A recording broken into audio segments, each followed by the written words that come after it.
प्यार से भागा, उसने इनकार कर दिया कि मैं ऐसा नहीं कर सकता। लेकिन उस स्त्री के अंदर क्या है, शैतान समाया हुआ था। वो उसको गिराना चाहती थी। आज भी आप देखते हैं कि बहुत सी स्त्रियां ऐसे ही कार्य करती है, जो दूसरे भाइयों को, दूसरे के पतियों को गिराना चाहती है। वो पाप में उनका जीवन होता है, इसलिए वो करती है। इसी तरह उस जो आपने सुना, वो जिसको पोती पर कहा गया है, उसका जो अंग रक्षक था, उसकी पत्नी भी वैसी ही थी।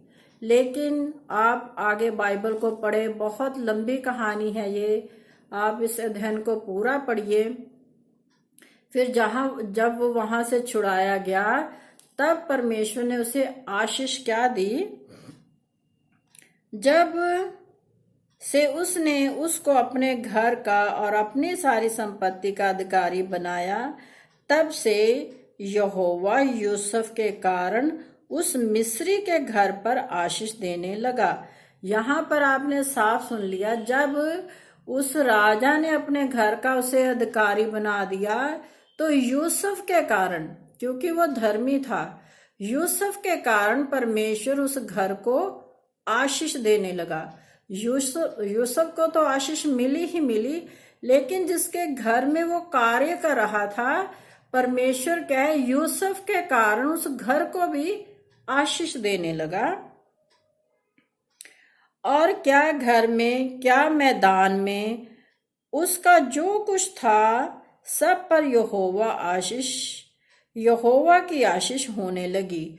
जो भी उसके घर में था, खलियान में था, कहने का भाव जो भी उसका बिजनेस था, उसमें क्या है, परमेश्वर बढ़ती बढ़ती बढ़ती ही करता चला गया।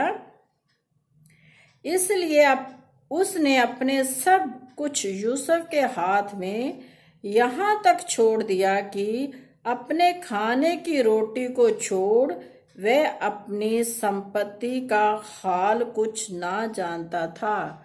यहाँ आपने सुन लिया कि जब उसने देखा कि ये यूसुफ धर्मी है, तो जो कुछ राजा की संपत्ति थी, जो कुछ भी था, राजा को मालूम ही नहीं था कि उसके पास क्या है। उसको सिर्फ क्या रहता था, सिर्फ अपनी रोटी खाने से मतलब था, और उसे कोई मतलब नहीं था। उसने जो कुछ भी, उसका बिजनेस था, राजपाट था, जो कुछ भी था, उसने सब क्या है, यूसुफ को सौंप दिया कि यूसुफ जैसे करेगा वैसा ही हो। तो आप वचन में पढ़ सकते हैं कि जब यूसुफ उस व्यभिचार से भागा, तब उसे आशीष मिली। अगर यूसुफ मन में ये सोचता कि राजा की जो उस अंग रक्षक की पत्नी है, वो खुद मेरे साथ सोना चाहती है, इससे मुझे क्या, मैंने तो अपने मन में पाप नहीं लाया, लेकिन वो औरत के मन में पाप है, तो वो क्या है, वो भी पापी ही ठहरता। बेशक मनसा उस औरत की थी, लेकिन अगर वो उसके साथ गुनाह करता, तो वो भी पापी ही बन जाता। इसलिए आप अपनी जिंदगियों को सोचिए कि अगर आपको कोई बहकाना भी चाहता है, जैसे संसार में बहुत सी लोग, भाई लोग बहनों को बहका देते हैं, बहनें भाइयों को गलत रास्ते पर ले जाती है, दुनिया में ऐसा बहुत चल रहा है आजकल। लेकिन अगर आप उस बहकावे में नहीं आते, तब परमेश्वर आपको उसमें से, पाप में से बाहर लेकर आएगा। अगर आप खुद गड्ढे में गिरना चाहते हो, खुद अपना नुकसान करना चाहते हो, तो आपको कोई भी नहीं बचा सकता। यहाँ तक कि परमेश्वर भी फिर आपकी मदद नहीं करेगा, परमेश्वर भी आपको नहीं बचाएगा, क्योंकि आप खुद बचना नहीं चाहते। अगर आप बचने की कोशिश करोगे, तब परमेश्वर आपको बचाएगा। अगर आप पाप को छोड़ना चाहोगे, तब परमेश्वर आपको क्या है, उस पाप से बाहर निकालेगा। यूं ही नहीं कि आप पाप करते जा रहे हो और परमेश्वर से कह रहे हो कि मुझे यहां से निकाल। परमेश्वर आपको वहां से कैसे निकालेगा? अगर आप खुद उस पाप से इनकार करोगे, आपको परमेश्वर ने बुद्धि दी है, उस बुद्धि का इस्तेमाल करोगे, तब आप क्या है, पाप से बाहर निकलोगे। जब आपको पता ही है कि मान लीजिए कोई भी एग्जाम्पल, मेरे सामने कोई जहर पड़ा हुआ है, अगर मैं उसको देख रही हूं तो देखने से भी मेरे मन में थोड़ी सी बुराई उत्पन्न होगी। अगर उस जहर को मैं उठाकर पी ही लूंगी तो मेरी मृत्यु निश्चित है। आपको पता है कि व्यभिचार जो है एक जहर के समान है जो आपके सामने पड़ा हुआ है। अगर आप उसे उठाकर पीते हो तब तो आपकी मृत्यु निश्चित ही है। वचन में भी लिखा हुआ है ऐसा ही कि जो जानबूझकर पाप करता है वो मृत्यु को प्राप्त होगा। और वचन में आप पढ़ सकते हैं कि परमेश्वर ने हमें स्वतंत्र जीवन जीने के लिए दिया है।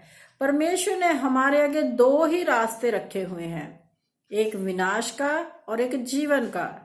तो रास्ता आपने चुनना है। आप जीवन को पाना चाहते हो कि विनाश को पाना चाहते हो, फैसला आपने करना है। परमेश्वर आपके फैसले में जो सही फैसला होगा उसमें आपकी मदद करेगा। गलत फैसले में कभी नहीं परमेश्वर आपके साथ खड़ा रहेगा।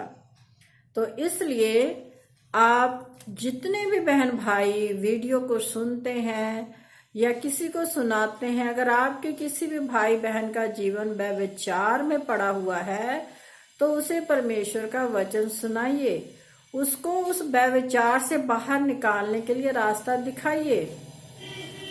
अगर वो बचना चाहता है तो उसकी आप मदद कीजिए ताकि वो उस व्यभिचार से बाहर आ सके और उसका जीवन क्या है, बच जाए।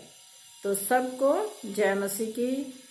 अगर आपको ये मेरा वचन का वीडियो अच्छा लगता है तो आप इसे लाइक कीजिए, शेयर कीजिए, सब्सक्राइब कीजिए, अपने बहन भाइयों के साथ मिलकर परमेश्वर के वचन को फैलाएं।